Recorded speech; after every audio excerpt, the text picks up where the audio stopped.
Ini yang paling terkenal dari Pythagoras, ideologi pandangan bahwa number is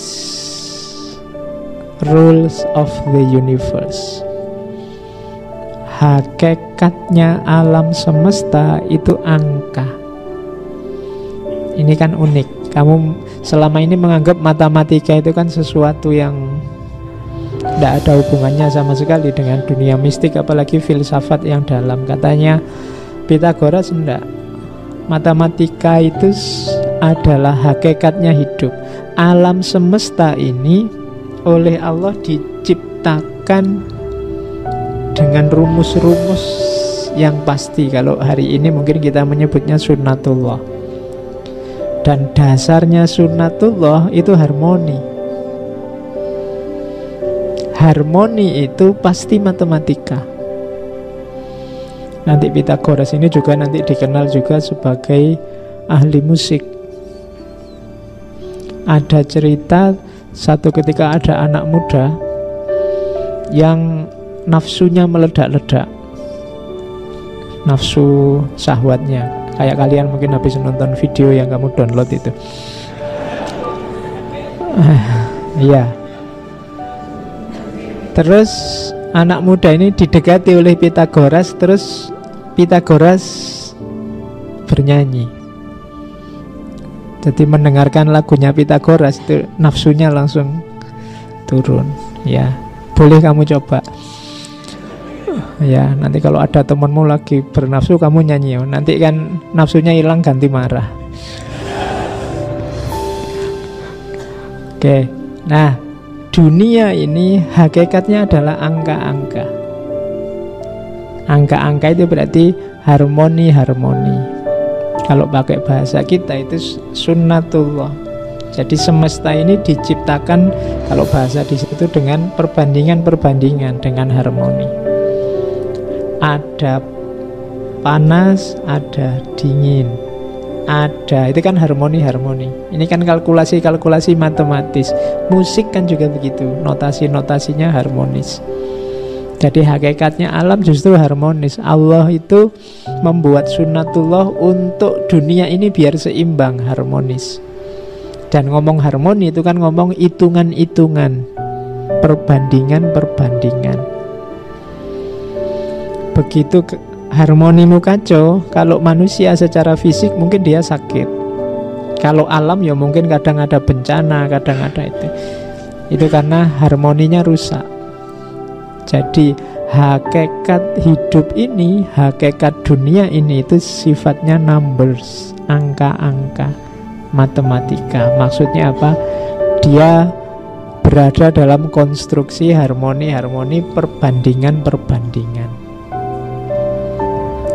Nanti ini mungkin diadopsi oleh, kita kenal falsafah yin dan yang, kemudian kita kenal falsafah, kalau di Jawa ada sastra jendro, itu kan sebenarnya ngomong harmoni-harmoni. Kebaikan dan kejahatan itu ya ada dalam rangka harmoni-harmoni. Kalau tidak ada kejahatan ya mana ada kebaikan. Kalau tidak ada orang sakit ya mana ada dokter. Keberadaan dokter meniscayakan adanya orang sakit. Nah, itu harmoni-harmoni. Kalau tidak ada orang miskin, mana ada orang kaya. Nah, logika-logika semacam ini kalau diterjemahkan secara verbal ya lahirnya angka-angka, keseimbangan. Disitulah maka katanya Pythagoras, number is rules the universe. Angka-angka ini yang mengatur dunia.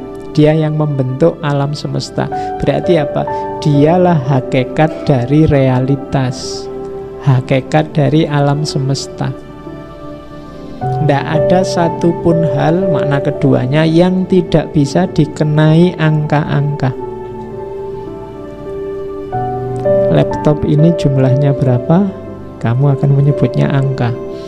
Lebarnya berapa, panjangnya berapa, dan seterusnya. Kamu marah berapa lama, sejak kapan, mulainya jam berapa, selalu angka-angka. apapun, tidak ada yang tidak bisa dikenai kaidah angka-angka. Maka hakikat segala sesuatu kalau versinya Pythagoras ada di angka-angka. Oke, ini pandangan yang paling terkenal. Agak aneh mungkin karena selama ini kita anggap matematika itu ya logika biasa di luar dunia mistik. Tapi Pythagoras mampu menyambungkannya. Jadi ternyata angka itu sakral. Dilanjutkan lagi mendaya gunakan angka, maka lahirlah mistik angka-angka. Saya tidak tahu ada hubungan apa dengan Jawa misalnya. Di Jawa itu kan selalu ada pitungan-pitungan. Orang menghitung, kamu lahirnya bulan apa, tanggal berapa. Oh kalau gitu jodohmu tidak boleh yang hari ini tanggal sekian. Itu kan hitungan-hitungan. Entah Pythagorasnya yang dapat pengaruh dari tradisi timur karena dia banyak jalan ke timur, atau sebaliknya, saya tidak tahu. Tapi Pythagoras juga yang punya gagasan angka-angka sebagai mistik. Angka 1 maknanya apa? Itu kan kalau di ajarannya Pythagoras misalnya di situ diyakini misalnya angka 1 itu simbol dari awal segala sesuatu. Kemudian angka 2 itu simbol dari materi. Materi itu kan sifatnya selalu dualitas. Besar, kecil, panas, dingin, dan seterusnya. Angka 3 disebut bilangan ideal karena 3 itu ada awal, ada tengah, ada akhir. 3 juga sakral karena dia jadi titiknya sebuah segitiga. 3 juga dianggap sakral karena simbolnya dewa Apollo. Membaca semacam ini itu yang disebut mistik angka. 4 itu lambangnya 4 musim. 7 itu jumlah planet. Saat itu orang ngertinya jumlah planet masih 7. Jumlah dawainya Lira. Kemudian ulang tahunnya dewa Apollo dan macam ini namanya mistik angka. Jadi angka ternyata ada maknanya. Yang akrab dengan tradisi, saya tidak tahu ini tradisi Islam apa tradisi, yang jelas tradisi mistik. Mungkin teman-teman pernah dengar istilah raja. Raja itu kan tulisannya angka-angka. Kadang 4, ada kotak terus 4, 3, 2, 1, pokoknya dijajar-jajar gitu. Terus kadang ditulis terus dilipet. Taruhlah ini di depan pintu sehingga bahaya tidak masuk. Itu raja. Itu sebenarnya sama logikanya dengan ini, mistik angka. Jadi setiap angka punya daya, dia menyimpan rahasia sesuatu. Oke, yo mungkin menurutmu sekarang ala pak, yo angka kan ya sekedar angka. Yo level kita memang belum nyampe ke sana. Jadi wawasan saja sementara ini. Oke. Itu kan musyrik pak, itu kan bid'ah, ya ndak apa-apa ya. Kalau kamu anggap musyrik ya jangan dipakai, kan gitu aja. Jadi ada yang punya logika semacam ini. Kalau angka 2 itu genap, simbolnya maskulin. Angka 3 itu ganjil, simbolnya feminin. Maka angka 5 adalah simbolnya pernikahan, karena 2 tambah 3 sama dengan 5. Oh itu iya. Loh itu Pythagoras.